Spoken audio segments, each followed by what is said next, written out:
사도행전 16장 25절부터 32절까지 말씀.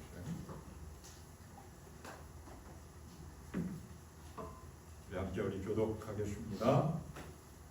한밤중에 바울과 실라가 기도하고 하나님을 찬송하며 죄수들이 듣더라.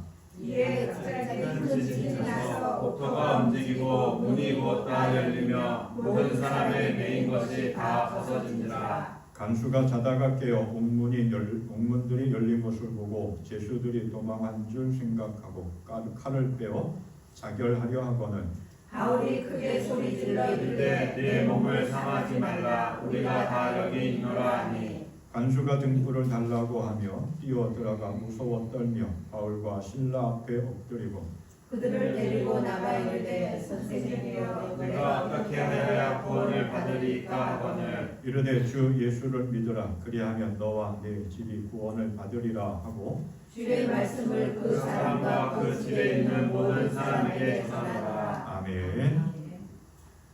우리 이제 11월 첫째 주일이 추수감사주일로 지킵니다. 그래서 우리 7월 1일부터 내일 천안감사헌금을 하고 추수감사주일 때 봉헌해서 선교사업과 구제사업을 위해서 귀하게 쓰입니다. 늘 기도하면서 하루하루 하나님의 은혜와 사랑과 인도하심에 감사하며 기도하면서 예배를 드리고 추수감사절에 우리 봉헌할 수 있기를 바랍니다. 우리 삶을 크게 두 가지로 나눌 수가 있습니다. 하나는 자신의 뜻, 자신의 계획대로 삶을 살아가는 그러한 삶과 또 하나는 하나님의 인도하심을 따라 성령이 이끄신 대로 삶을 살아가는 삶의 모습이 있습니다. 근데 대부분 사람들의 삶의 모습은 자기 뜻대로 삶을 살아갑니다. 자기가 계획한 대로 삶을 살아갑니다. 늘 많은 사람들이 그렇습니다. 자기 나름대로 인생의 목표를 세워서 계획을 세우고 살아갑니다. 근데 살아가면서 보면 이게 아닌가라고 아니다라고 느낄 때도 참 많이 있습니다. 그럼에도 불구하고 고집스럽게 자기 고집대로 자기 계획대로만 살아가는 사람이 있습니다. 그러한 반면 자신의 삶을 돌이켜보면서 때로는 자신의 생각과 자신의 뜻, 고집을 내려놓고 하나님의 인도하심에 따라서 성령의 인도하심에 따라서 살아가는 사람이 있습니다. 어떠한 삶이 더 복되고 가치 있을까? 우리는 늘 한번 생각해 보면서 삶을 살아가야 될 줄은 믿습니다. 하나님의 은혜로 이집트에서 종살이하는 이스라엘 백성들은 하나님께서 약속하신 축복의 땅을 향하여 하나님의 인도하심을 따라 걸어갑니다. 그런데 자꾸 자신들의 생각이 앞섭니다. 자신들의 계획대로, 자신들의 뜻대로 삶을 살아가려고 합니다. 자신들의 마음이 더 중요했고 자신들의 가치관이 더 중요했습니다. 자신들이 계획한 대로 걸어가는 것이 더 멋져 보였습니다. 그래서 하나님의 뜻을 무시했습니다. 하나님의 인도하심을 거부했습니다. 하나님 인도하신 대로 삶을 살아가야 되고 하나님의 계획하신 대로 나가야 되는데 자기가 자신들이 계획한 대로 마음에 맞지 않으면 다 내팽개치고 고집스럽게 자신의 멋대로 삶을 살아갔습니다. 그래서 하나님은 그러한 이스라엘 백성들을 향하여 목이 곧은 백성들이 다 고집이 센 사람들이다 라고 책망을 들었습니다.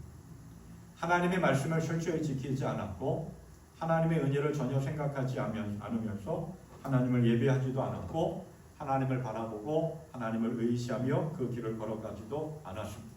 그 결과 이스라엘 백성들은 어떻게 됐느냐?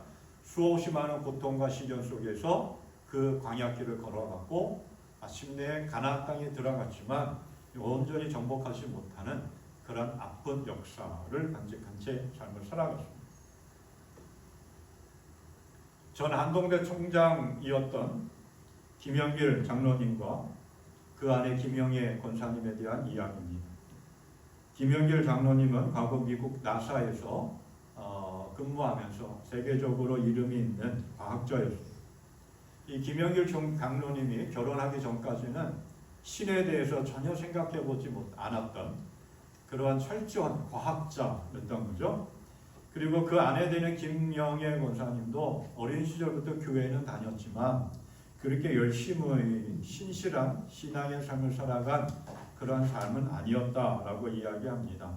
그래도 한 가지 신념은 있었는데 나는 결혼할 때 꼭 그리스도인과 결혼하겠다라고 하는 결심이었습니다.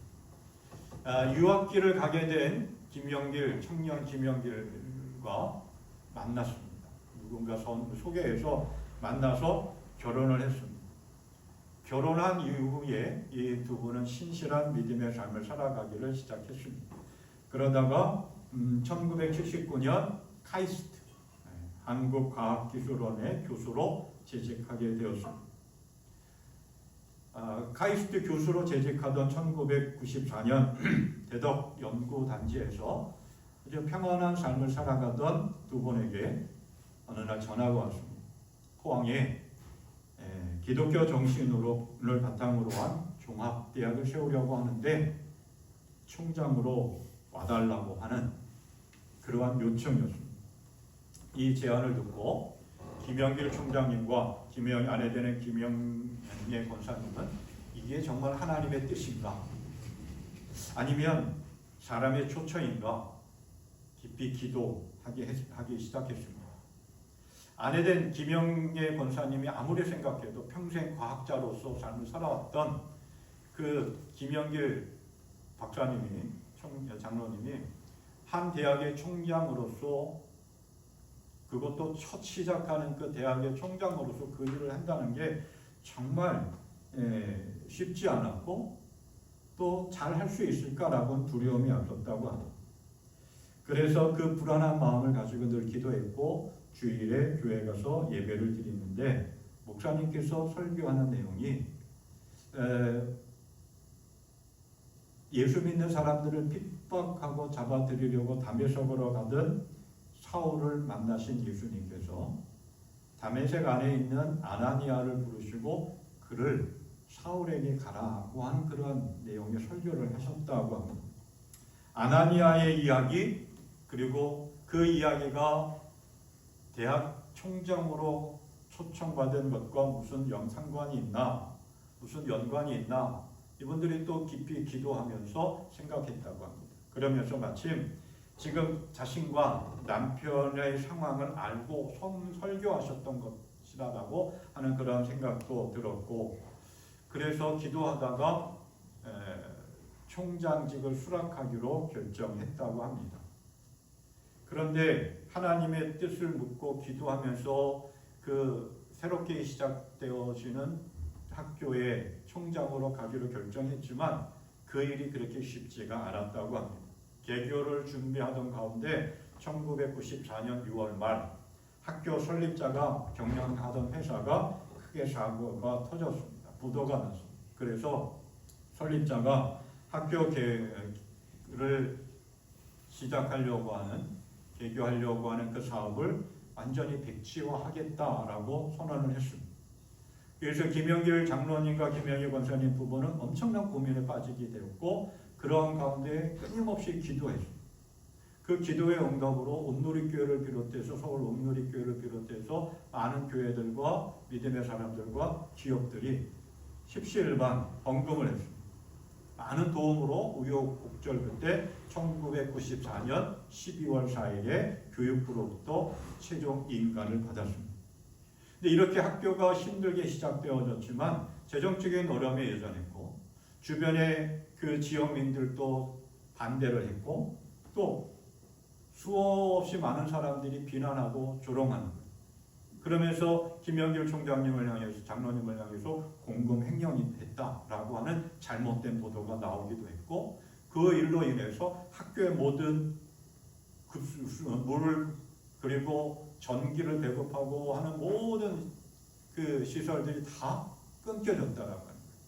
이러한 어려운 상황에 모든 교수들과 학부모들과 학생들이 함께 문제를 해결하기 위해 힘을 합했고 결국 김영길 장로님은 무혐의 결론이 났고 그 이후에 끊임없이 어려운 과정들이 있었지만 20여 년 동안 총장으로서 학교의 위기와 어려움 가운데 그 직을 잘 감당하고 최고의 좋은 학교로 세워졌다라고 합니다. 그게 포항에 있는 한동대학교입니다. 그렇게 기독교 대학으로 신실한 믿음의 사람들이 양성되어지고 훌륭한 인재들이 양성되어지는 그 학교에서요 총장직을 마치고 2019년 6월에 하나님을 부름을 받았습니다. 췌장암 4기 판정을 받고 8개월밖에 못 산다라고 했는데 건강관리하고 기도하면서 신앙생활하면서 3년여의 삶을 사시다가 2019년에 하나님을 부름에 받았습니다. 이 김영길 장로님과 또 김영애 권사님 자신의 뜻과 자신의 계획들을 다 내려놓고 한동대학교의 총장으로 새롭게 대학을 시작하고 첫 발을 내딛는 그 한동대학교 총장으로 초청을 받았을 때 이게 정말 하나님의 뜻인가? 하나님의 인도하심인가? 그렇게 기도하던 가운데 하나님의 응답을 받고 하나님의 인도하심, 성령의 인도하심, 하나님의 뜻이다 믿고 고백하며 그 길을 걸어갔습니다. 그래서 자신의 삶을 다 헌신했고 자신의 삶뿐만 아니라 그 한동대학을 통해서 하나님의 영광이 나타나고 하나님의 뜻이 세계를 향하여 세상을 향하여 나아가는 모습을 보게 됩니다. 우리 인생을 이렇게 보면 내 뜻대로 살려고 해도 내 뜻대로 사라지지 않을 때가 참 많이 있습니다. 그럴 때 보면 이게 내 뜻이 아니라 하나님의 뜻은 아닌가라고 생각해야 할 때가 참 많이 있습니다. 하나님의 인도하심을 따라 삶을 살아가는 것을 결단할 때가 있습니다. 우리도 성령의 뜻을 따라 하나님의 인도하심을 받아서 우리의 인생을 통해 하나님의 영광을 드러내는 그러한 복된 인생이 되시기를 축원합니다. 바울 사도의 인생이 그랬습니다. 예수 믿는 사람들을 추적해가지고 잡아다가 감옥에 가두고 죽이는 일에 앞장섰던 그 사울, 그것이 사울의 인생의 최고의 목표였고 목적이었고 인생의 삶의 계획이었습니다. 그러다가 다메섹에 이르렀을 때에 부활하신 예수님을 만났고 그 예수 그리스도의 만남을 통해서 사울의 인생은 예수 믿는 사람들을 잡아 죽이고 교회를 박해하고 하는 그러한 삶에서 자신의 모든 인생을 내려놓습니다. 그리고 철저하게 온전하게 하나님의 뜻을 이루기 위해서 성령의 인도하심을 따라 삶을 살아갑니다. 복음을 위한 그릇으로 하나님께 붙잡혀서 맡겨진 귀한 사명을 잘 감당하면서 기독교 역사에 가장 영향력 있는 인물, 좋은 믿음의 삶을 살아갔습니다. 그런 바울 사도가 바나바와 함께 안디옥 교회에서 파송을 받아서 선교 여행을 떠납니다. 2년여 동안 첫 번째 선교 여행을 떠납니다. 주로 오늘날 튀르키, 터키 남부지방 일대의 선교 사역을 떠납니다. 그리고 2년 동안의 선교 사역을 마치고 자신들을 파송한 안디옥 교회에 와가지고 그동안 2년 동안 선교 사역을 하면서 하나님께서 어떠한 은혜, 어떠한 능력을 행하셨는가 라고 하는 것을 이야기하고 이방인들이 복음을 듣고 예수를 영접하고 세례를 받고 구원받았다라고 하는 이야기를 전합니다. 그 소식을 듣고 예루살렘 교회가 이게 무슨 일이야? 라고 하면서 난리가 납니다. 어떻게 이방인들이 복음을 듣고 세례를 받을 수가 있어? 어떻게 구원받을 수가 있어? 할례를 받지 않은 저 이방 민족이 어떻게 그럴 수 있어? 라고 하면서 막 논쟁이 일어납니다. 그래서 예루살렘 교회의 첫 번째로 회의가 열리는데 그게 예루살렘 공의회라고 합니다. 기독교 역사상 첫 번째 회의입니다. 그때 베드로가 자신의 경험을 이야기합니다. 하나님의 명령에 따라서 이방인 고넬료의 집에 가서 복음을 전했고 그 고넬료가 예수를 믿고 세례를 받고 구원받았다. 모든 사람들에게 구원의 문은 열려있다라고 하는 이야기를 합니다. 그래서 예루살렘 공의회에서는 이방인에게도 복음이 전해질 수 있고 그리고 세례를 받고 예수를 믿고 구원받을 수 있다라고 하는 그러한 결론을 내리게 됩니다. 이후에 안디옥에 오랫동안 머물러 있던 바울 사도가 첫 번째 선교 여행을 다녔던 그 지역을 다시 한번 방문하자라고 바나바에게 제안을 합니다. 그런데 두 번째 선교 여행은 바나바와 함께 가지 않습니다. 왜냐하면 첫 번째 선교 여행을 떠날 때 바나바의 조카인 마가 요한이 잠깐 함께 했습니다. 근데 마가가 선교 여행을 함께 하다 보니까 너무 힘든 거예요. 뭐 먹을 것도 제대로 못 먹고 잠도 제대로 자지 못하고 사람들한테 뭐 이렇게 위협도 당하기도 하고 너무 힘든 거예요. 그래서 밤에 원래 야반 도주한 거죠. 그러니까 바울 사도로서는 그게 이해가 할 수 없는 거예요. 도저히 받아들일 수 없었던 거죠. 그래서 마가 자기 조카와 함께 가자고 하는 바나바와 같이 하지 않고 따로 선교를 떠납니다. 그래서 바나바는 조카 마가와 함께 첫 번째 선교 여행지 떠났던 그 주역을 다시 한번 돌아오기도 하고 다른 길로 갔고, 마가는 바울 사도는 신라라고 하는 또 다른 믿음의 사람과 함께 두 번째 선교 여행을 떠납니다. 약 4년여 동안, 3년여 동안 두 번째 선교 여행을 떠납니다. 아시아의 중심인 루스드라와 이고니온에서 복음을 전하기 시작합니다. 역시 오늘날 트리키의 지역 일부에 가서 복음을 전하기 시작하는데, 그 루스드라에 가서 누구를 만나느냐? 디모데를 만납니다. 믿음이 아주 훌륭한 사람. 이미 바울 사도로부터 복음을 듣고 예수를 영접한 신실한 믿음의 청년. 나중에는 이 사람을 디모데를 자기의 영적 아들이라고 이야기하죠. 그래서 디모데를 선교팀에 합류하고 에베소 교회로 가려고 합니다. 하지만 하나님의 성령이 그 길을 막습니다. 그래서 부르기아와 길리기아 지방을 지나서 무시아라고 하는 곳으로 가고 비두니아라고 하는 가서 복음을 전하려고 합니다. 그런데 거기서도 역시 성령이 복음을 전하는 것을 막습니다. 참 놀랍고 신비한 일. 자기는 열심을 가지고 복음을 전하려고 하는데 자꾸만 막히는 거예요. 길이 막히기도 하고 뭔가 일이 잘 안 되고 사람들도 듣지도 않고. 그러다 어느 날 잠을 잡니다. 그리고 그 잠결에 환상을 보게 되죠. 어떤 마게도냐 한 사람이 자신을 향해서 우리를 와서 도와달라고 하는 그러한 일, 마게도니아로 와서 우리를 도와달라고 하는 그러한 환상을 보게 됩니다. 그 다음날 아침에 바울 사도는 이게 무슨 일일까, 이게 무슨 뜻일까 고민했겠죠. 갈등했겠죠. 자기의 계획은 계속해서 아시아 쪽으로 가서 복음을 전하고 교회를 세우고 믿음의 사람들을 양육하는 거였는데 자꾸 그 길이 막히는 거예요. 그리고 느닷없이 마케도니아, 유럽의 첫 관문, 유럽 사람을 환상 가운데 보게 되는 거예요. 고민하고 갈등하는 그러한 가운데서 바울 사도는 하나님께 기도했겠죠. 무엇이 하나님의 뜻인가? 나는 어디로 가야 되는 것입니까? 그렇게 기도했을 것입니다. 그리고 그 기도의 응답으로 바울 사도와 선교팀은 마게도니아, 오늘날 빌립보로 갑니다. 배를 타고 빌립보로 가서 복음을 전합니다. 유럽의 첫 관문 마케도니아의 빌립보. 그곳이 어떠한 곳이냐? 빌립보라고 하는 곳은 왕의 이름을 따서 붙인 마을인데 그 도시인데 헤롯 대왕의 아버지 필리포스에 의해서 세워진 도시입니다. 그리고 로마가 식민지로 지배했던 곳입니다.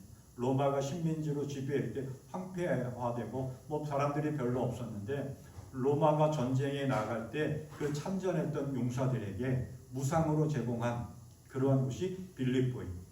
뭐 여러 가지 세금 혜택도 줬고 또 여러 가지 도움도 많이 줬고 그냥 가서 잘 살 수 있도록 대우해 준 그러한 지역이 빌립보입니다. 그러다 보니까 이 빌립보에는 뭐가 가장 성행했느냐? 뭐 여러 가지 신전도 많이 세워졌고 왕을 위한 것도 많이 세워졌습니다. 근데 가장 큰 영향력 끼친 게 로마 황제였습니다. 그래서 빌립보는 로마 황제를 식격하였습니다. 신으로 섬겼습니다. 그러한 곳에 바울 사도가 성령의 인도하심에 따라서 하나님의 뜻에 따라서 복음을 전하기 위해서 갔습니다.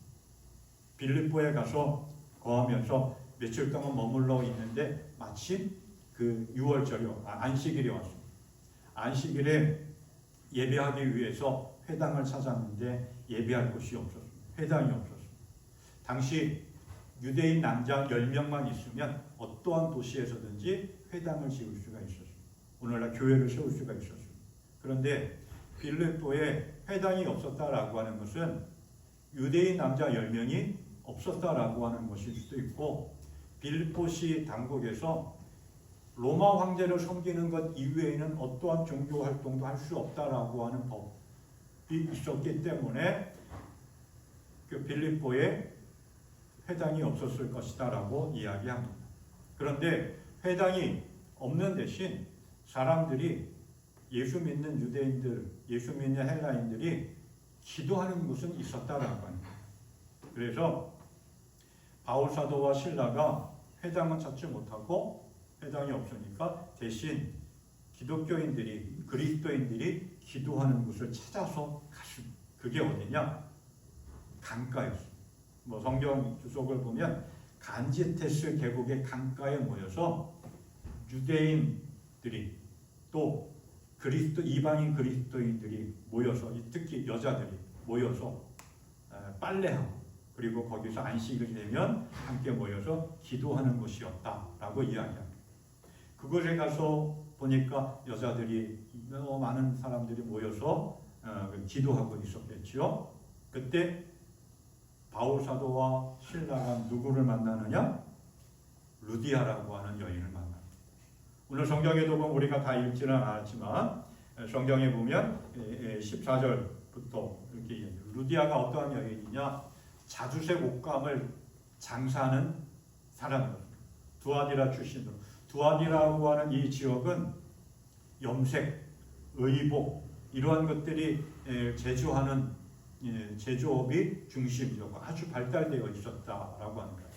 근데 그 지역 출신인 루디아가 빌립보에 와서 정착하면서 옷감을 만들고, 그리고 그 당시 로마의 권력층 사람들, 황제가 겉옷으로 입는 자주색 옷감을 만들어서 판매하는 그런 사람이에요.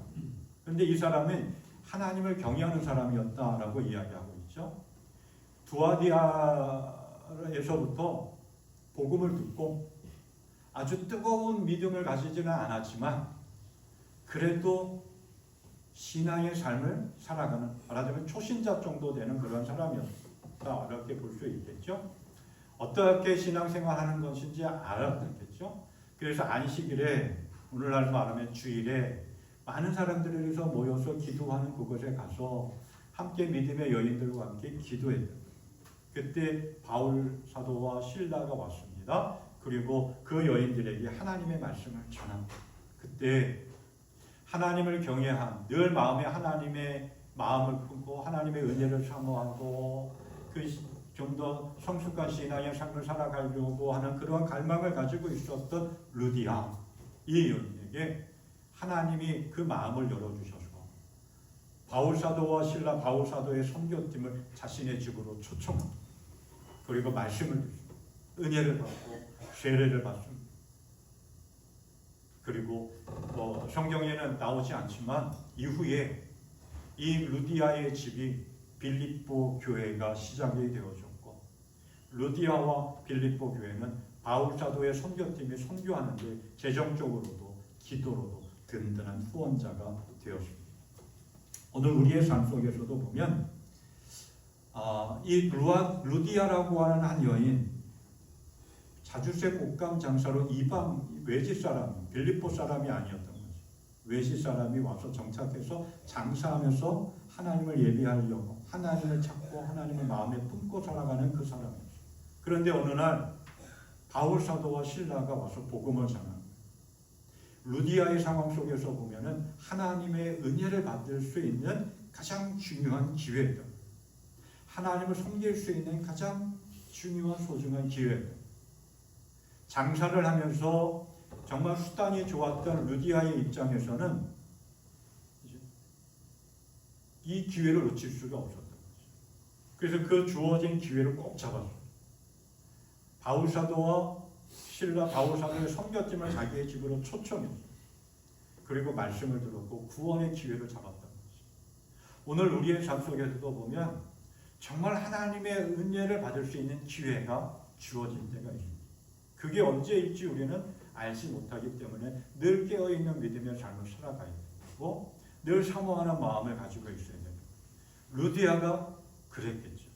늘 하나님의 은혜를 사모하는 마음이 있었고 늘 은혜를 받기 원했고 늘 하나님을 마음에 품고 삶을 살아가는 날 어느 날 바울 사도를 통해서 하나님의 말씀을 듣게 됐고 그 말씀에 감동을 받고 바울 사도의 선교팀을 자기의 집으로 초청했고 은혜 받는 놀라운 역사를 경험했습니다. 오늘 우리도 예배드리는 어느 한순간, 기도하는 어느 한순간, 말씀을 읽고 묵상하는 어느 한순간 그게 하나님의 은혜가 나에게 강력하게 임한 기회입니다. 그 기회를 놓치지 않는 복된 인생 되기를 간절히 소망합니다. 아멘. 바울 사도의 선교팀이 또 한 사람을 만나게 됩니다. 빌립보에서 누구냐면 점을 치는 귀신 들린 한 여인입니다. 오늘날 우리나라식으로 말하면 그 무당, 굿하는 사람들, 점을 치는 사람들, 요즘 우리 이렇게 케이블 TV를 돌리다 보면 그런 사람들이 나와서 이 점괘들 이야기하고 이런 것들을 가끔 나오는데 이 여인이 그러한 여인이에요. 귀신 들려가지고 사람들의 귀중화복을 던치고 뭘 하면은 돈을 벌 수 있고 뭘 하면 병을 낫는다라고 하는 것들을 점치는 여인이에요. 그런데 그 점치는 여인을 부리는 주인이 따로 있다는 거예요. 그래서 점을 치기 위해서 사람들이 와서 돈을 내면 그 수익금을 주인들이 갖는 거예요. 그런데 이 점치는 여인이 바울 사도의 선교팀을 따라다니는 매일같이 이렇게 이야기하는 거예요. 이 사람들은 가장 높으신 하나님의 종들인데 여러분들에게 구원의 길을 선포하고 있습니다. 17절에 그렇게 얘기했죠. 이 말이 틀린 말은 아닌데 매일같이 따라다니면서 이렇게 얘기하니까 바울 사도 입장에는 너무 귀찮은 거예요. 맞는 말이지만 계속해서 쫓아다닌다니까. 그리고 복음을 전하는데 장애가 되니까. 방해가 되기 때문에 그래서 어느 날 바울 사도가 그 여인을 향해서 내가 예수 그리스도의 이름으로 네게 명하노니 이 여자에게 나오라 그랬지. 그때 어떠한 일이 일어났냐? 귀신이 그 즉시 그 여인으로 나왔습니다. 정상적인 삶을 살아가게. 귀신의 악한 영의 지배를 받지 않고 온전한 삶을 살아가게. 그런데 부작용이 하나 또 생긴 거죠. 뭐예요? 그 점치는 여인, 귀신 들리는 여인을 통해서 돈벌이하는 주인들이 이제 모든 소득을 잃어버린 거예요. 그러니까 화가 나고 분통이 터져서 어떻게 했느냐? 바울 사도 선교팀을 고발합니다. 뭐라고 고발했느냐? 이 사람들 때문에 이 사람들이 우리 마을을 혼란하게 합니다. 이러한 얘기를. 자기의 수입원이 끊겼다라고 하는 것은 차마 얘기할 수 없고. 그래서 붙잡혀서 재판도 받지 않고 매를 맞고 감옥에 갇히게 됩니다. 하지만 그러한 가운데서 바울과 실라는 그 억울하고 분통 터지는 일, 화가 날 수밖에 없는 그런 상황 속에서도 믿음을 지키고 복음을 전하며 건강한 믿음의 삶을 살아갔습니다. 이 삶을 통해서 바울 사도의 선교팀 바울 사도와 실라의 그러한 모습을 통해서 오늘 우리의 신앙도 한번 생각해 보고 우리가 고난받고 어려움 당할 때 우리는 어떻게 대응하고 어떻게 맞서고 어떻게 반응해야 되는 것을 깨닫습니다. 자, 바울 사도와 실라 바울 사도의 선교팀이 하나님의 인도하심을 따라 성령의 인도하심을 따라 하나님의 뜻에 따라 빌립보에 와서 복음을 전하는데 비난받고 조롱받고 오해받고 억울한 일을 당하고 있는 거예요. 얼마나 화가 날 수밖에 없는 거, 얼마나 분통 터질 수밖에 없는 그런 상황입니까? 그럼에도 불구하고 그 고통스럽고 괴로운 상황 속에서도 바울 사도와 그리고 신라는 믿음을 지켰습니다. 우리도 삶을 살아가다 보면 정말 억울하고 분통 터지고 화가 나고 모든 것들을 다 때려 치우고 싶을 때가 참 많이 있습니다. 그럼에도 불구하고 오늘 우리는 믿음을 지키는 믿음의 삶이 되어야 됩니다. 하나님이 기뻐하시는 온전한 믿음의 삶을 살아가야 됩니다. 바울 사도와 실라가 고통과 억울한 일을 당했을 때 어떻게 했느냐? 첫째로 보니까 억울한 일을 당하고도 침묵했습니다. 우리는 지금 삶을 살아가다 보면 억울한 일을 당할 때가 있습니다. 괜한 비난을 받고 조롱을 받고 피해를 받고 또 억울하게 그 감옥에 갇히기도 하고 가지고 있는 것을 빼앗길 때도 있고 거짓된 정보로 불이익을 당할 때도 참 많이 있습니다. 그럴 때 우리는 일반적으로 어떻게 합니까? 막 화를 냅니다. 그리고 그것을 해명하려고 자잘하게 거짓말까지 해가면서 이야기합니다. 또 고소합니다. 똑같이 안 갚음하기도 합니다. 바울 사도가 지금 그러한 상황이에요. 분통 터지고 아니 하나님의 뜻대로 하나님의 인도하심에 따라서 여기까지 왔는데 이게 도대체 무슨 화가 나? 하나님의 뜻에 따라서 귀신 들린 여인을 예수님의 이름으로 고쳤는데 이게 무슨 억과심장인지 화가 날 수밖에 없는데 바울과 실라는 조용히 침묵했습니다. 반기를 들지도 않았고 맞고소하지도 않았고 원망하고 불평하지도 않았습니다. 하나님의 뜻에 따라 하나님의 때에 하나님께서 뭔가 이루실 것이다 라고 하는 믿음을 가지고 그 하나님의 시간을 기다렸던 것입니다. 1914년 미국에 의해서 파나마 운하가 건설되기 전에 건설을 맡은 총책임자 불리한 지리적 여건과 악천후를 이겨내는가 하는가 하면 한편 사람들이 이렇게 얘기했다고 해요. 운하는 완공될 수 없다. 그런 부정적인 시선과도 맞서 싸워야 했습니다. 여러 가지 비난과 오해와 모략도 있었는데 계속 침묵하면서 자신에게 주어진 일을 성실하게 잘 해나갑니다. 그때 주위 사람들이 이렇게 물어봅니다. 왜 그런 모함을 받고도 침묵하십니까? 그때 이 총책임자가 이렇게 대답했다고 합니다. 때가 되면 되지 하지. 또다시 묻습니다. 그럼 그 때가 언제입니까? 그렇게 묻자 총책임자가 웃으면서 운하가 완공된 후에 그때까지 때를 기다리며 침묵했다라고 합니다. 십자가의 길을 걸어가시면서도 예수님께서도 침묵하셨고 형들로부터 버림받고 수없이 많은 오해와 억울함 가운데 감옥에 갇혔던 요셉도 침묵했습니다. 바울 사도와 실라도 하나님의 인도하심을 따라왔지만 그 억울하고 비난과 조롱 가운데 있지만 침묵했습니다. 그냥 막연히 아무것도 안 하는 것이 아니라 하나님의 때를 기다리고 하나님의 시간을 기다리면서 침묵하며 나아갔습니다. 그러나 끊임없이 침묵만 한 것이 아니라 그 고난과 시련 속에서 뭘 했느냐? 자, 우리 25절 말씀을 봅니다. 한밤중에 바울과 실라가 기도하고 하나님을 찬송합니다. 끊임없이 억울하고 또 재판도 받지 않고 매를 맞고 그 차디찬 깊은 지하 감옥에 갇혀 있지만 그래서 억울하고 분통 터지지만 아무것도 하지 않고 침묵하는 상황이 있었지만 정말 아무것도 하지 않은 게 아니라 그 위기와 고난 가운데서 뭘 했느냐? 하나님께 기도했습니다. 하나님을 찬양했습니다. 우리도 삶을 살아가면서 정말 억울한 일을 만날 때가 많이 있고 도저히 내가 감당할 수 없는 그런 힘든 일을 만날 때가 참 많이 있습니다.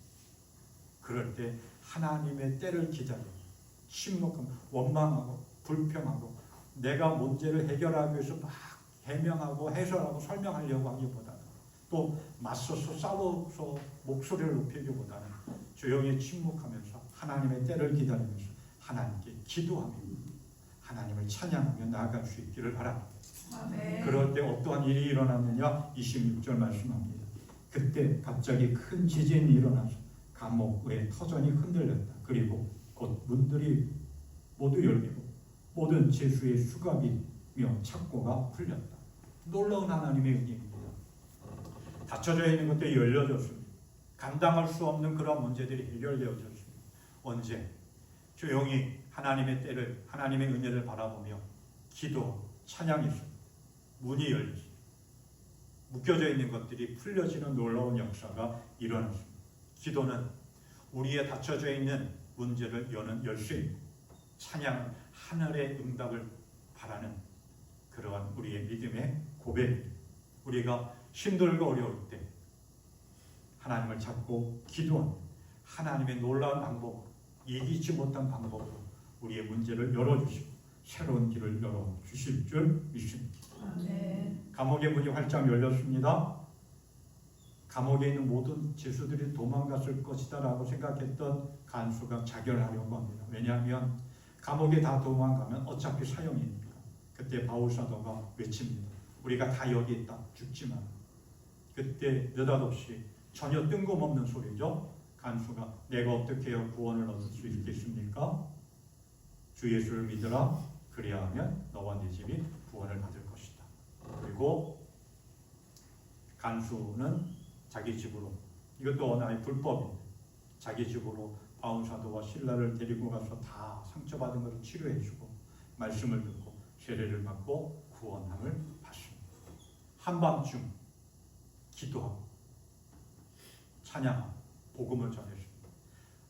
한치 앞을 알 수 없는 칠흑과 같은 상황, 우리의 인생의 길도 한치 앞을 알 수 없는 칠흑과 같은 상황입니다. 내일 잠시 후에 어떤 일이 벌어질지 전혀 알 수 없는 불빛 하나 없는 캄캄한 한밤중, 그러한 가운데서도 바울 사도와 실라는 기도하고 하나님을 바라보며 찬양합니다.